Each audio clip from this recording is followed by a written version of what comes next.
Hi, it's Steve. Today we'd like to show you how to change the middle spray arm on your dishwasher.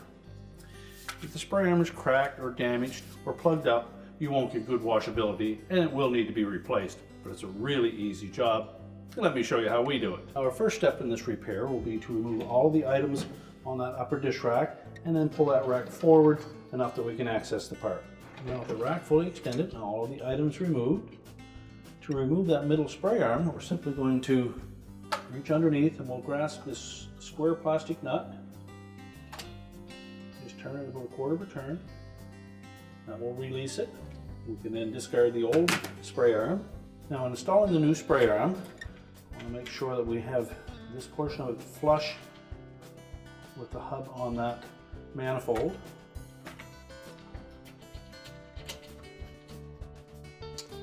And then just remember that when we turn it, if we're facing it from the top now, we're going to go counterclockwise until these 2 points are pointing side by side.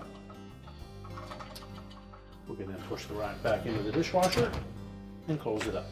Reload it, and our repair is complete.